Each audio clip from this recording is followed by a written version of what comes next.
Hello guys, my name is Muskan and this is our channel Clean Slate. As we know कि हम देखते हैं कि घर में या वैसे भी हम कहते हैं ना कि लाइट चली गई है। वैसे मैं आपको बेसिकली पहले बताना चाहूँगी कि आज का हमारा टॉपिक है इलेक्ट्रिसिटी। जैसे कि आप बोर्ड पे देख भी सकते हैं कि आज का हमारा टॉपिक है इलेक्ट्रिसिटी।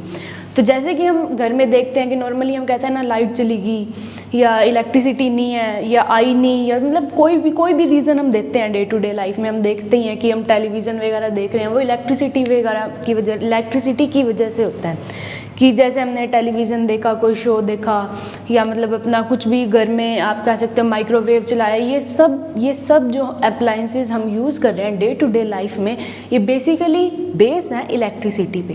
तो सबसे पहले किसी भी चैप्टर को स्टार्ट करने से पहले जो हमारा बेसिक पॉइंट आता है, बिल्कुल बेसिक क्वेश्चन आता है, वो होता है कि एक इलेक्ट्रिसिटी का सबसे बेसिक पार्ट क्या है हमारी लाइफ में।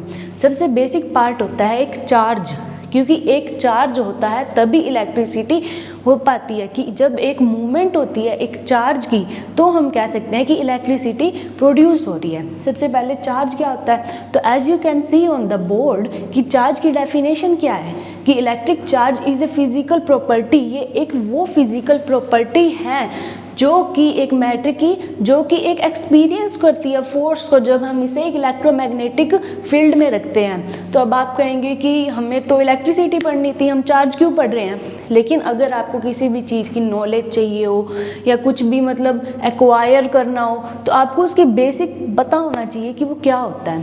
तो सबसे पहले चार्ज मैंने आपको बताया कि चार्ज में ना क्या होता है नॉर्मली कि उसके ऊपर कोई ना कोई मतलब कि जैसे आप इस बात को ऐसे कनेक्ट कर सकते हैं कि अगर मैंने ये एक फिजिकल प्रॉपर्टी है, मतलब कोई भी मतलब एक छोटा सा चार्ज था, मैंने उसे इलेक्ट्रोमैग्नेटिक फोर्स फील्ड में रखा, कि जैसे मैंने कोई भी फील्ड था इलेक्ट्रिक फील्ड में रखा। फर्दर आप हमारी वीडियोस देखेंगे तो मैं उसमें आपको इलेक्ट्रोमैग्नेटिक फील्ड भी बताऊंगी। तो इसमें सिर्फ आपको ये जानना है कि एक कोई भी चार्ज था जिसको मैंने एक फील्ड में रखने की वजह से जो उसने फोर्स एक्सपीरियंस करा, और फोर्स एक्सपीरियंस करने की वजह से उसने फर्दर मूवमेंट की, और इसीलिए वो मूव करता है और हमारी इलेक्ट्रिसिटी प्रोड्यूस होती है। फिर फर्दर जो होता है ना, हमारे चार्जेस जो होते हैं वो तीन तरीके के, मतलब चार्जेस की कुछ प्रॉपर्टीज़ होती हैं।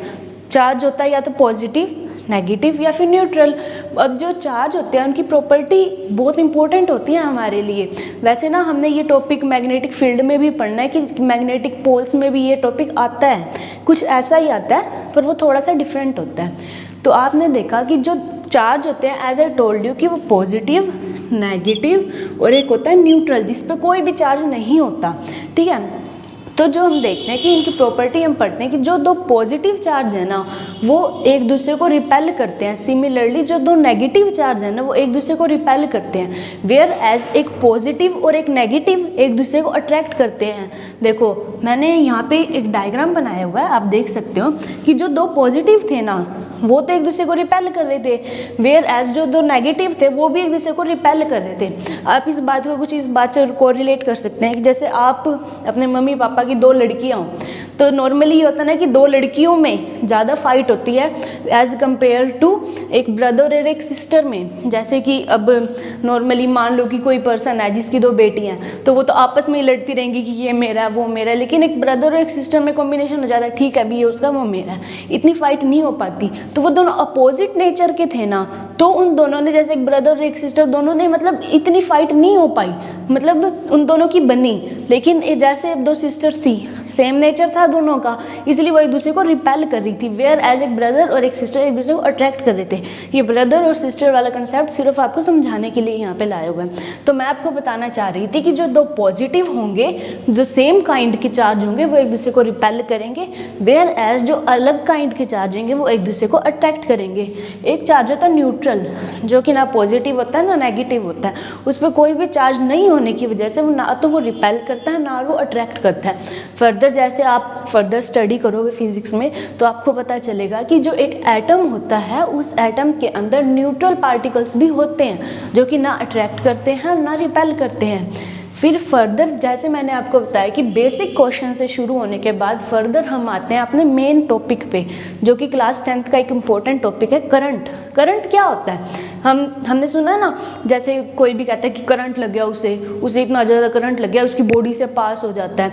तो इसमें क्या होता है कि फ्लो ऑफ इलेक्ट्रॉन, बिल्कुल बेसिक डेफिनेशन है इसकी कि फ्लो ऑफ इलेक्ट्रॉन, फ्लो मतलब बहाव एक इलेक्ट्रॉन का एक इलेक्ट्रिक सर्किट में, वो होता है करंट।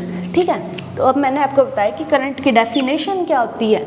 देखो, सबसे पहले आपको पता होना चाहिए कि कंडक्टर क्या होता है, कि एक कंडक्टर क्या होता है, इंसुलेटर क्या होता है।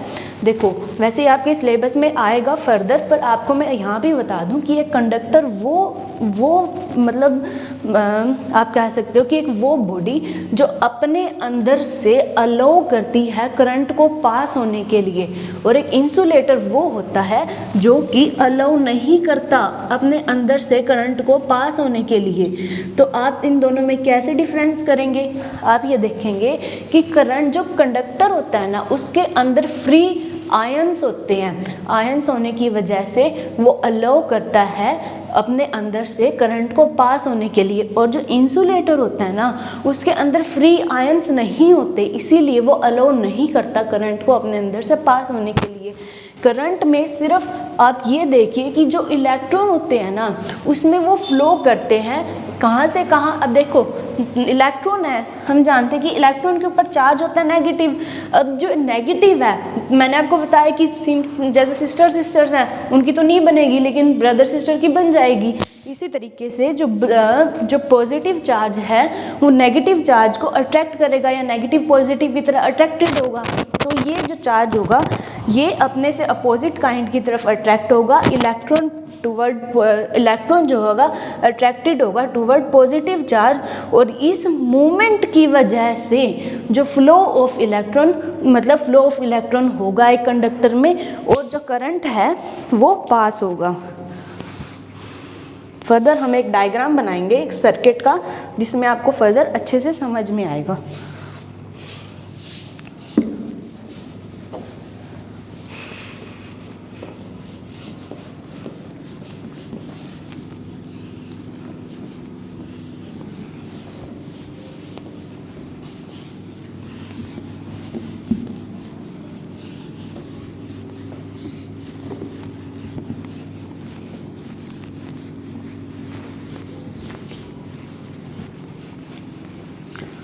मैंने आपको बताया कि करंट टॉपिक पे हम फर्दर डिस्कशन कर रहे हैं। देखो, सबसे पहले आपको एक सर्किट बनाना आना चाहिए। सर्किट में क्या होता है, नॉर्मली क्या होता है कि हमने देखा जैसे हमारी ये लाइट है, ये लाइट भी जल रही है, हम या घर में भी स्विच ऑन करते हैं तो हमारी जो लाइट है वो जल जाती है, या कोई भी अप्लाइंसेस है वो वर्क करने लग जाते हैं। जैसे मैंने ये फ़ैन चलाया या ये ट्यूबलाइट चलाई या घर में कोई भी अप्लाइंस चलाया, तो हम देखते हैं कि हमारे स्विच ऑन करने से वो चल जाता है। तो ये डायरेक्ट तो नहीं हो सकता ना, ये कोई भगवान ने कोई जादू नहीं दिया कि सिर्फ एक बटन दबाया और कुछ भी नहीं हुआ सीधा लाइट जल गई। कुछ ना कुछ वायरिंग होगी उसके अंदर, या कुछ ना कुछ होगा जो कि हमारे वॉल्स के अंदर फिट होती है, तो हम वो अप्लायंसेस वर्क कर पाते हैं। तो इसके लिए आप सबसे पहले एक डायग्राम बनाएंगे जिससे आपको अच्छे से समझ आएगा।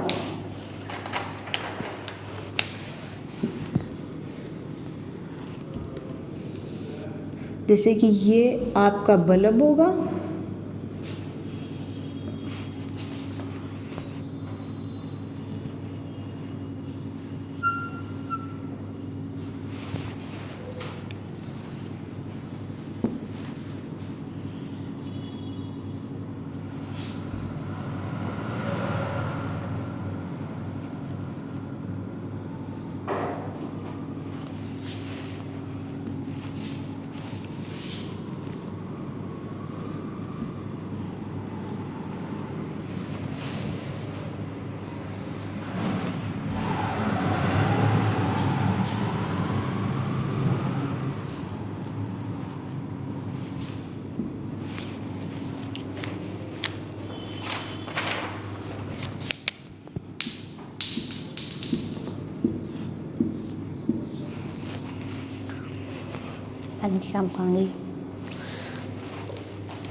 तो ये हमारा एक डायग्राम है जिसमें मैंने आपको एक सर्किट दिखाया। नॉर्मली क्या होता है कि एक सर्किट में जो बिल्कुल बेसिक सर्किट होता है उसमें क्या होता है, एक की होती है। की से हमारे कहने का मतलब होता है जो स्विच जो हम नॉर्मली भी यूज़ करते हैं, जो स्विच हम जैसे मम्मी कहते हैं नहीं कि घर की लाइट जला दे तो हम वो बटन दबाते हैं, तो उस बटन को ही मैंने यहाँ पे सिर्फ की का नाम दिया है, सिर्फ और सिर्फ डिनोशन के लिए, ठीक है। की ये हमारी एक बैटरी है जो बिल्कुल बेसिक है बैटरी। एक ये हमारा था एमीटर। एमीटर ये मैं आपको फर्दर समझाऊंगी कि एमीटर क्या होता है। तो इसमें हमने ये एक बल्ब है, तो सबसे पहले क्या हुआ कि सबसे पहले मुझे एक बल्ब को ऑन करना पड़ेगा, जिसके लिए मुझे ये दिखाना पड़ेगा कि मैंने एक की को स्टार्ट किया। जब मैंने एक की को प्रेस किया तो क्या हुआ कि जो पॉजिटिव एंड से यहाँ से यहाँ इलेक्ट्रॉन फ्लो होना स्टार्ट हुआ। हमेशा ये बात याद रखना कि हम जो साइंस में फिजिक्स में पढ़ते हैं कि flow of electron in a conductor is known as current. जो डायरेक्शन होती है करंट की वो हमेशा अपोजिट ली जाती है direction of flow of electron की। कि मान लो कि नेगेटिव से पॉजिटिव अगर एक इलेक्ट्रॉन जा रहा है तो मैं उस करंट की जो डायरेक्शन होगी वो पॉजिटिव से नेगेटिव की तरफ ले लूँगी। ये होते हैं हमारा करंट। आई होप आपको करंट का कंसेप्ट समझ आया हो। फर्दर करंट की जो प्रॉपर डेफिनेशन होगी उसमें आपको एम्पियर का मतलब एम्पियर एक टर्म आएगी जो आपको अच्छे से समझ आनी चाहिए। करंट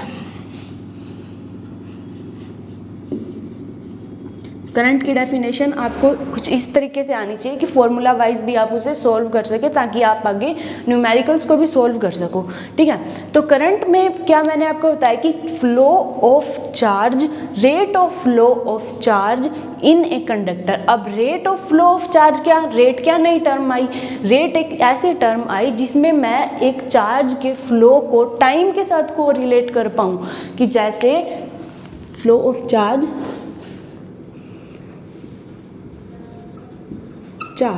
अपॉन टाइम टेकन, कि कितने टाइम में वो चार्ज फ्लो कर पाया, कहाँ से नेगेटिव से पॉजिटिव एंड की तरफ, कितनी देर लगी उसे।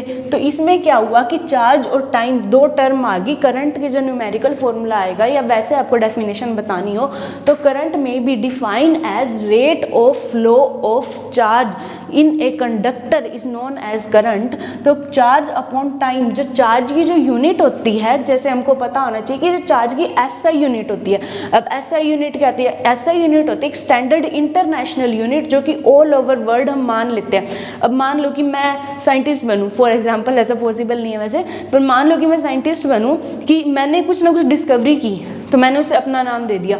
या ऑल ओवर इतना बड़ा वर्ल्ड है, कोई ना कोई डिस्कवरीज करता रहेगा, हर कोई अज्यूम कर ले कि मैं इस चीज़ को इसमें मेज़र करूंगा या उस चीज़ को उसमें मेज़र करूंगा, तो ये ऑल ओवर वर्ल्ड तो नहीं समझ पाएगा ना, एक डिस्प्यूट्स हो जाएंगे कि वो वहाँ कुछ और मान रहे हैं, यहाँ कुछ और मान रहे हैं। तो ऑल ओवर वर्ल्ड सब की सहमति से एक स्टैंडर्ड बनाया गया जिसमें हमने कुछ यूनिट को एक्सेप्ट कर लिया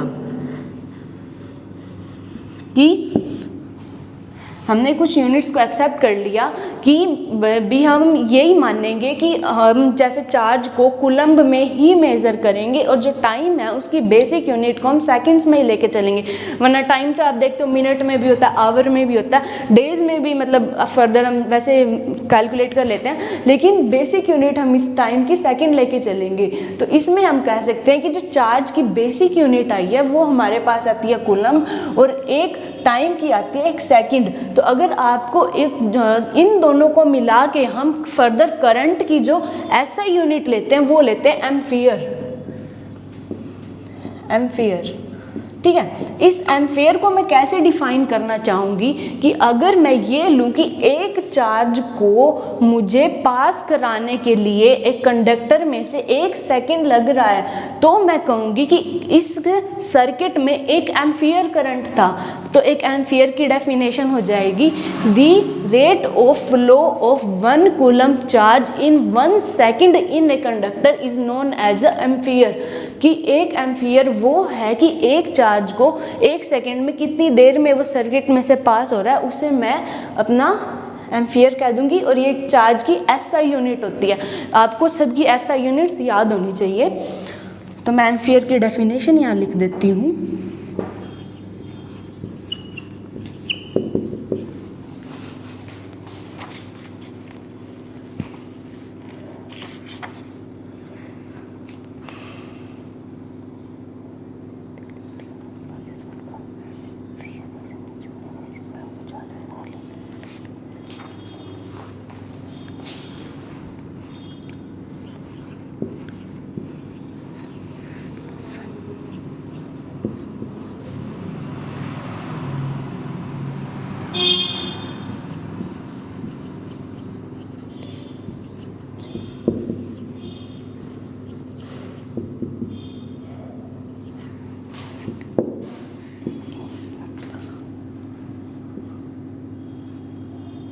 कंडक्टर सर्किट।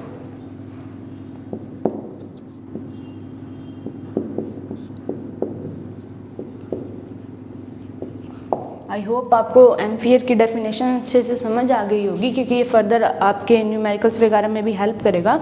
तो आपके पास एक फॉर्मूला आ गया जहाँ पे आपने देखा कि I, where I represents the current and C represents the charge and T represent, charge को हम बेसिकली Q से रिप्रेजेंट करते हैं, जो टाइम होता है उसे हम T से रिप्रेजेंट करते हैं। ये फॉर्मूला आपके फर्दर बहुत ज़्यादा काम आएगा। अब इस करंट को मेज़र करने के लिए हमारे पास एक डिवाइस होता है जिसे मैं एमीटर कहती हूँ। As you can see in this diagram I have drawn an ammeter. मैंने आपको बताया था कि मैं आपको फर्दर इस एमीटर के बारे में अच्छे से डेफिनेशन भी दूंगी। तो इस एमीटर में क्या होता है कि जो फ्लो, कितना फ्लो हो रहा है एक सर्किट में से चार्ज, उसको देखने के लिए हमने एक डिवाइस बनाया और उस डिवाइस को हमने नाम दिया एमीटर। आपको ये बात पता होनी चाहिए कि जो एमीटर होता है ना, वो एक सर्किट में हमेशा एक सीरीज में होता है ना, तो बहुत डर रही है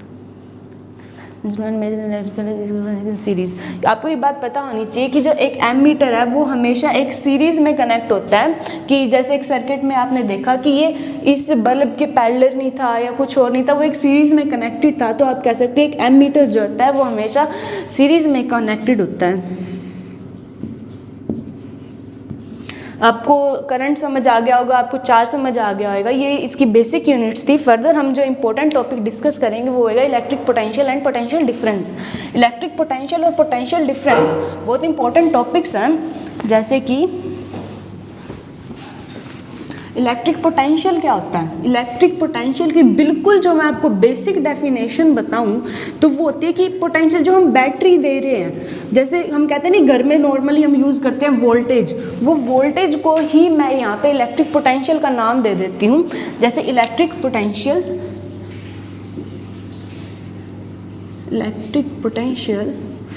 एंड पोटेंशियल डिफरेंस।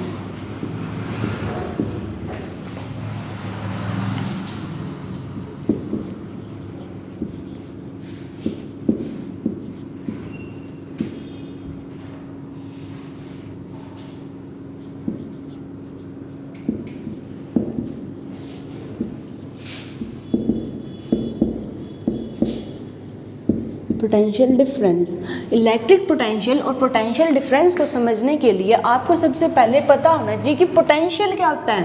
पोटेंशियल क्या होता है? जैसे हम कहते हैं ना कि जैसे कोई टॉपर होता है, फॉर एग्जांपल मैं आपको बिल्कुल बेसिक समझाती हूँ, बिल्कुल बेसिक, इससे ज़्यादा बेसिक नहीं होगा।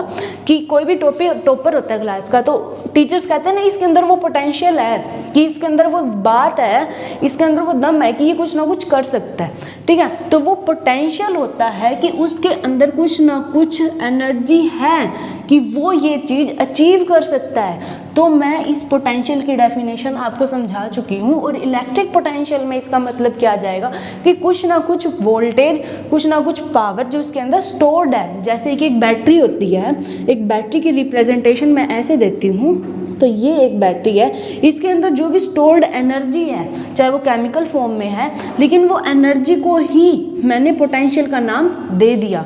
ठीक है, फिर फर्दर मैंने आपको बताना है कि पोटेंशियल डिफरेंस क्या होता है। पोटेंशियल, इससे आप इसके नाम से डिफाइन करना सीखिए। जैसे कि पोटेंशियल डिफरेंस, पोटेंशियल में क्या होता है कि उसके अंदर कुछ ना कुछ क्षमता, और उस क्षमता में फ़र्क आ जाना। ये एक सर्किट में मैंने एक सर्किट बनाया, बिल्कुल बेसिक से सर्किट बनाया, मैंने एक बल्ब बनाया, एक एमीटर लगा दिया ताकि मुझे पता चले कि मैं कितना करंट दे रही हूँ, एक की लगा दी, इस की में मैंने फ्लो करवाया इलेक्ट्रॉन का, ठीक है, फ्लो करवाया इलेक्ट्रॉन का, की ऑन कर दी, बल्ब जल पड़ा या जैसे भी आप कह सकते हैं। तो इसमें क्या हुआ कि एक पोटेंशियल डिफरेंस क्रिएट हो गया, कि जैसे क्या हुआ कि हमारे पास एक बैटरी थी, अब मैं जानती हूँ कि एक पॉजिटिव से टूवर्ड नेगेटिव एंड जो इलेक्ट्रॉन होते हैं वो नेगेटिव से पॉजिटिव जाते हैं, ठीक है, और जो वैसे पोटेंशियल मतलब जैसे अब यहाँ पे एक कंडक्टर बना लो, ठीक है, इस कंडक्टर में मैंने आपको बताया था कि कंडक्टर के अंदर कुछ ना कुछ फ्री इलेक्ट्रॉन्स होते हैं जो कि प्रेजेंट होते हैं। तो जैसे इसके अंदर फ्री इलेक्ट्रॉन था, ये कोई भी कंडक्टर था, इस कंडक्टर में फ्री इलेक्ट्रॉन थे। अब ये इलेक्ट्रॉन क्या करेंगे, ये पॉजिटिव से नेगेटिव से पॉजिटिव की तरफ भागेंगे, और जो ये नेगेटिव चार्ज है एक बैटरी का, ये एक नेगेटिव चार्ज, ये क्या करेगा, इन इलेक्ट्रॉन को रिपेल करेगा। तो हमने क्या देखा कि ये भी इसकी तरफ आ रहे थे, ये भी इससे अपनी दूर, ये इससे इलेक्ट्रॉन अपने एक दूसरे को रिपेल कर रहे थे, तो वो उससे दूर भगा रहा था। ये पॉजिटिव और ये नेगेटिव मिलना चाहते थे, इसीलिए क्या हुआ कि यहाँ पे जो चार्ज की डेंसिटी है, हम कह सकते हैं कि यहाँ चार्ज ज़्यादा कलेक्ट हो गया, वेयर एज जो यहाँ पे जो चार्ज की डेफिशिएंसी आ गई, मतलब कि आप कह सकते हो कि यहाँ पे इतना ज़्यादा चार्ज नहीं था। तो हमने देखा कि एक पोटेंशियल का डिफरेंस क्रिएट हो गया कि एक साइड पे तो बहुत ज़्यादा चार्ज हो गई, लेकिन एक साइड पे चार्ज इतना ज़्यादा नहीं हो पाया। तो हम पोटेंशियल डिफरेंस की डेफिनेशन क्या निकालेंगे कि जो हम वर्क डन कर रहे हैं एक कूलम चार्ज को एक पॉइंट से दूसरे पॉइंट पे ले जाने के लिए, उसे मैं पोटेंशियल डिफरेंस कहूँगी। आपको ये बिल्कुल अच्छे से क्लियर होना चाहिए कि इलेक्ट्रिक पोटेंशियल तो उसके अंदर पोटेंशियल स्टोर्ड था, जो बैटरी थी उसके अंदर जो भी केमिकल एनर्जी वगैरह जो भी था वो उसके अंदर स्टोर्ड था। जो पोटेंशियल डिफरेंस था वो एक तरीके का डिफरेंस था जो कि एक सर्किट में प्रोड्यूस हो गया, क्योंकि एक साइड पे चार्ज की मतलब हाई, मतलब एक साइड पे चार्ज काफ़ी ज़्यादा इकट्ठा थे और एक साइड पे चार्ज बहुत कम थे। तो इसकी वजह से एक पोटेंशियल डिफरेंस क्रिएट हो गया। ये आप इसको मैं आपको एक और एग्जांपल से बताना चाहूँ कि जैसे भी क्लास में वोटिंग हो रही है। अब क्लास में वोटिंग होने की वजह से मैंने आपको बताया कि जो होशियार बच्चे थे वो एक साइड हो गए कि हम ये चीज़ सपोर्ट नहीं करते, भी हम नहीं चाहते कि हमारी क्लास में ये चेंजेस हों, तो वो एक साइड पे हो गए।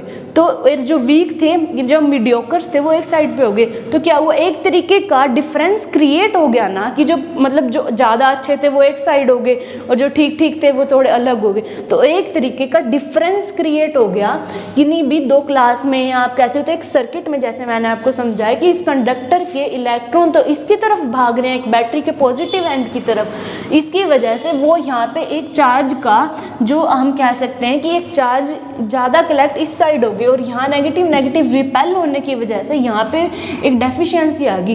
तो ऑल ओवर देखा जाए तो एक पोटेंशियल डिफरेंस एक सर्किट में क्रिएट हो गया। तो पोटेंशियल डिफरेंस की डेफिनेशन अगर आप लिखना चाहें तो वो कुछ ऐसे होगी,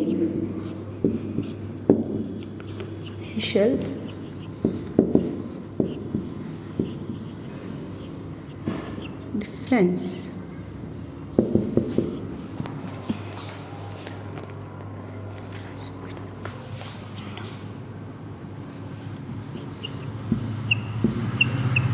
we define potential difference in between 2 points in a circuit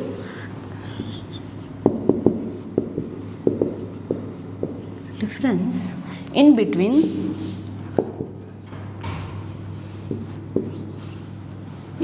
two ends of a circuit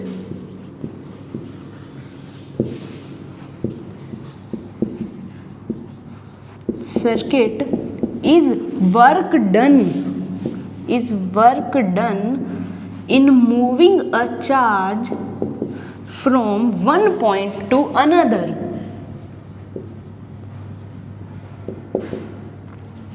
Moving a charge from one point to another.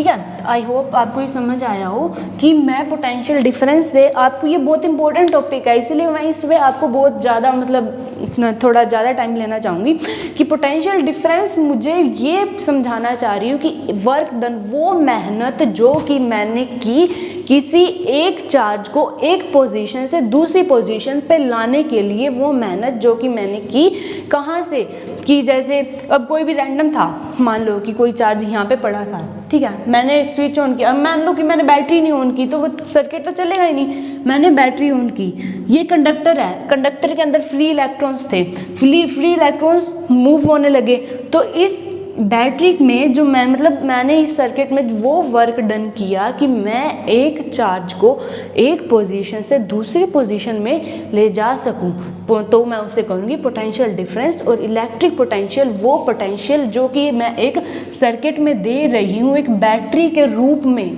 वो होता है इलेक्ट्रिक पोटेंशियल।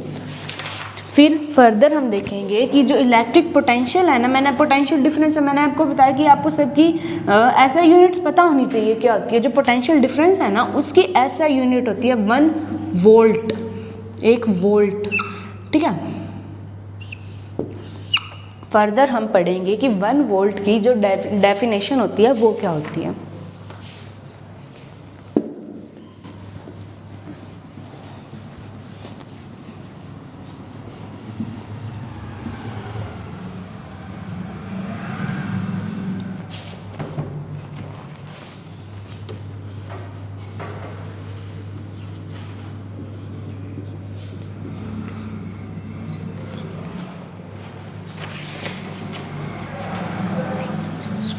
उससे पहले 1 वोल्ट की डेफिनेशन पढ़ाने से पहले मैं आपको ये बताना चाहूँगी कि 1 वोल्ट आपने ये देखा कि पोटेंशियल डिफरेंस क्या होता है, लेकिन आपके मन में ये भी आना चाहिए कि फर्दर अगर पोटेंशियल डिफरेंस पे बेस क्वेश्चन आ जाए तो मैं इस क्वेश्चन को कैसे सॉल्व करूँगी।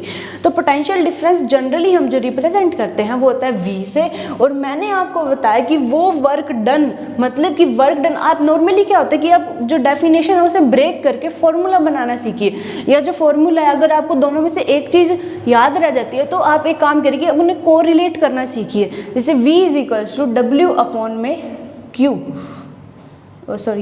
V is equals to W upon में Q, यस राइट। तो work done in bringing a charge from one point to another. अब आप जानते हो कि जो वर्क डन है, जो मेहनत हम करते हैं वो हम किस में लेते हैं, जूल्स में लेते हैं। तो 1 जूल अपॉन में 1 कूलम्ब, मतलब कि मैंने आपको बताया कि जो चार्ज की ऐसा यूनिट होती है वो होती है 1 कूलम्ब। तो हमने क्या देखा कि 1 वोल्ट क्या होता है कि जब हमें 1 जूल काम करना पड़े एक चार्ज को एक पोजीशन से दूसरी पोजीशन पे ले जाने के लिए, तो जो पोटेंशियल डिफरेंस होगा उसे मैं 1 वोल्ट कहूँगी। तो आप 1 वोल्ट की डेफिनेशन कुछ इस तरीके से समझ सकते हैं कि वो वर्क डन जो कि मैंने 1 जूल का किया एक चार्ज को एक पोजीशन से दूसरी पोजीशन में ले जाने के लिए, मैं उसे 1 वोल्ट का नाम दूंगी। सी रिप्रेजेंट्स द कूलम्ब। फिर मैंने आपको जैसे बताया था कि करंट को मेज़र करने के लिए हमारे पास एमीटर था, ऐसे ही वोल्टेज को मेज़र करने के लिए हमारे पास एक डिवाइस होता है जो कि होता है एक volt meter.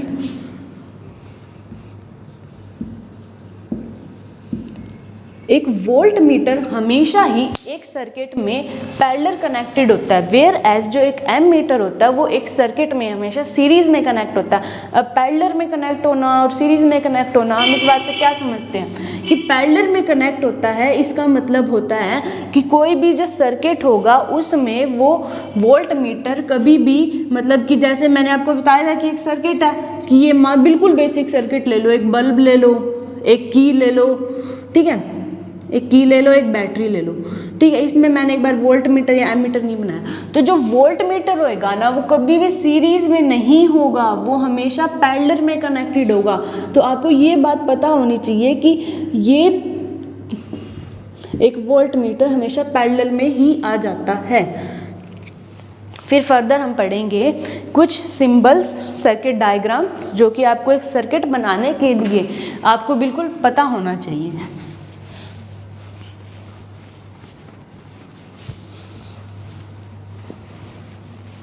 Circuit diagram normally क्या होता है कि जब हम फर्दर आगे क्लासेस में जाते हैं तो हमें कुछ ना कुछ सिंबल्स दे दिए जाते हैं। उन सिंबल्स से हमें पता चल जाता है कि ये क्या है, की है, ये स्विच है, या फिर ये स्विच ऑन है, स्विच ऑफ है, या मतलब वायर्स हैं, या क्या है। तो सबसे पहले मैं लिखती हूँ यहाँ पे एक सर्किट डायग्राम।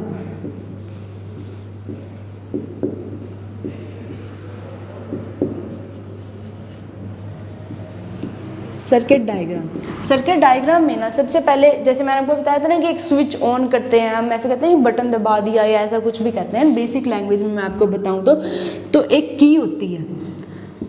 की या तो ऑन होगी या फिर ऑफ होगी। इसे मैं रिप्रेजेंट करती हूँ ऐसे, अगर ये की ऑफ है तो इसके अंदर कोई भी डॉट नहीं होगी, लेकिन अगर ये की ऑन है तो इसके अंदर एक डॉट होगी। तो इसे हम कहते हैं कि ये एक ओपन सर्किट है। ओपन इसीलिए था क्योंकि ये ओपन है, ये फ्री है, ये मतलब मैंने इसे कुछ भी नहीं किया, मैंने इसे स्टार्ट ही नहीं किया, तो ये ओपन है। और ये क्लोज क्यों हुआ? क्योंकि इसके अंदर एक डॉट आ गई। बेसिकली आप देख सकते हैं कि एक डॉट से कितना ज़्यादा फर्क आ रहा है। ये होती है की। फिर फर्दर एक बैटरी का सिंबल क्या होता है? एक बैटरी का सिंबल होता है, बैटरी जो बिल्कुल बेसिक बैटरीज है ना, उसे आप टू पैरेलल लाइंस, एक बड़ी और एक छोटी से रिप्रेजेंट कर सकते हैं एक सर्किट में। और ये पॉजिटिव, हमेशा ये याद रखना कि जो बिगर वन होएगा ना वो एक पॉजिटिव एंड होगा, और एक जो स्मॉलर वन होगा वो एक नेगेटिव एंड होगा। अब ये तो एक बैटरी होगी, अगर मैं 3-4 बैटरी लगा दूं ऐसे ही लगातार एक सर्किट में, तो वह एक कॉम्बिनेशन ऑफ बैटरीज हो जाएगा। तो वो एक कॉम्बिनेशन ऑफ बैटरीज हो जाएगा। फिर इसके बाद मैं आपको एक जॉइंट का बताना चाहूँगी कि एक जॉइंट अगर मुझे एक सर्किट में रिप्रेजेंट करना है, जॉइंट जैसे हम जानते हैं कि जॉइंट मतलब मिलाना, कि ये पॉइंट और ये पॉइंट यहाँ से जो रिप्रेजेंट होता है ये एक जॉइंट का सिंबल होता है। एक होता है कि जैसे नॉर्मली 2 वायर्स पड़ी हैं, वो आपस में कनेक्टेड नहीं है। फॉर एग्जांपल मैं आपको बताऊँ, जैसे ये एक वायर है, मतलब लेट अस कंसीडर ये कोई एक वायर है, ये कोई दूसरी वायर है। ये जब एक दूसरे के ऊपर थी, मतलब कि इनका कोई भी आपस में कनेक्शन था ही नहीं, तो ये सिर्फ कनेक्टिंग वायर्स दिखा रहे हैं, मतलब कि आपस में कनेक्टेड नहीं थी, ये सिर्फ क्रॉस कर रही थी एक दूसरे को, तो ये हमें क्रॉसिंग वायर का सिंबल दिखा देंगे। ये क्रॉसिंग वायर है। ऐसे ही फर्दर और भी डायग्राम्स होते हैं जिसमें मैं एक बल्ब को रिप्रेजेंट करती हूँ। नॉर्मली जो फिजिक्स में डायग्राम होता है उसमें एक बल्ब जो होता है कुछ इस तरीके से रिप्रेजेंट किया जाता है। और फर्दर इसके अलावा एक होता है एक होता है रेजिस्टेंस मेजर करने की, मतलब रेजिस्टेंस को शो करने के लिए करती है रेजिस्टर का जो डायग्राम होता है। रेजिस्टर फर्दर आपको मैं बहुत डिटेल में बताऊंगी कि एक रेजिस्टर होता क्या है, पर आपको यहाँ पे सिर्फ पता होना चाहिए कि रेजिस्टर से एक डायग्राम आता है जो कि ये होता है। इसमें जो रेजिस्टेंस है वो वेरिएबल नहीं है, जो वेरिएबल रेजिस्टेंस है वो कुछ मैं इस तरीके से एक एरो ऊपर शो करके रिप्रेजेंट कर देती हूँ। तो ये नॉर्मल रेजिस्टेंस थी और ये एक वेरिएबल रेजिस्टेंस थी। ये कुछ सर्किट डायग्राम होते हैं, वैसे ये जनरल नॉलेज के लिए होते हैं कि आपको पता होना चाहिए कि एक सर्किट में इनका क्या यूज़ होगा, या कल को आपको आपका टीचर कह दे कि एक सर्किट डायग्राम बना के दिखाओ जल्दी से, तो आप इनका बेसिकली यूज़ कर सकते हैं, जो कि आपको पता होना चाहिए था। फर्दर अब हम पढ़ेंगे ओम्स लॉ। ओम्स लॉ आप ये कह सकते हो कि इलेक्ट्रिसिटी चैप्टर की जो जान है ना वो होती है ओम्स लॉ। बहुत ज़्यादा इंपॉर्टेंट है ये आपका। फर्दर अगर आप स्ट्रीम लेते हो +1 +2 में फिज़िक्स, मतलब PCM लेते हो या बायो लेते हो, तो आप क्या होगा कि नॉन मेडिकल में फिज़िक्स आएगी और उसमें ओम्स लॉ का बहुत इंपॉर्टेंट रोल आएगा। Ohm's law most important topic, इसे आप अच्छे से समझिए।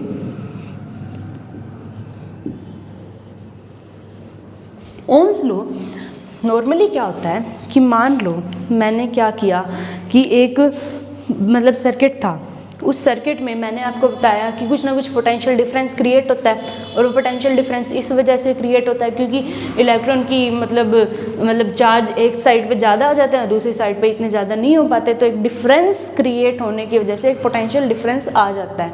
तो ठीक है, तो ओम्स लॉ क्या कहता है कि जो पोटेंशियल डिफरेंस जिससे मैंने आपको बताया था कि मैंने V से रिप्रेजेंट किया है, ये V डायरेक्टली प्रोपोर्शनल है I के, सिर्फ और सिर्फ यही ही ओम्स लॉ बताता है। ओम्स लॉ कहता है कि जितनी वोल्टेज मैंने एक सर्किट में अप्लाई की है उतना ही करंट उस सर्किट में होगा।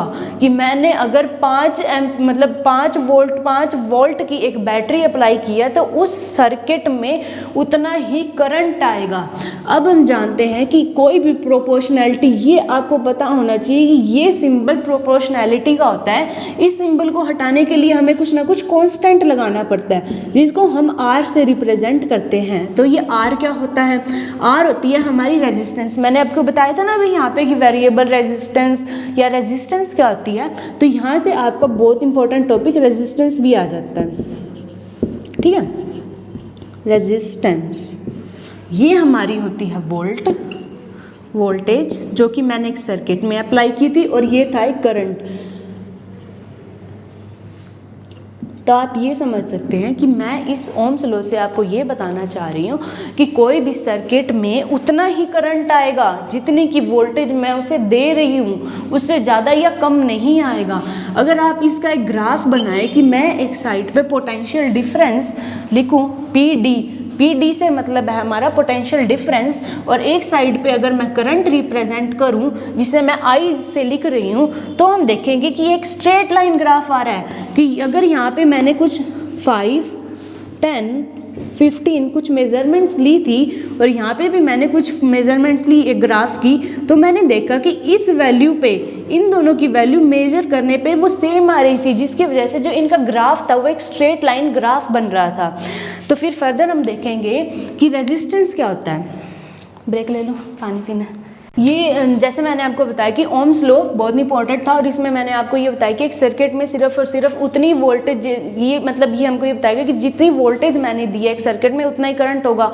ये डेफिनेशन मैंने आपको 2-3 बार बताई, और इसमें मैं आपको सिर्फ और सिर्फ न्यूमेरिकल में आपका फर्दर हेल्प होगी, इसलिए मैंने आपको ये फॉर्मूला बताया। इस फॉर्मूले में एक नई टर्म आई रेजिस्टेंस, जिसको कि हम फर्दर बहुत अच्छे से डिटेल में डिस्कस करेंगे in our second video in part second. I hope आपको अच्छे से समझ आया हो। Thank you.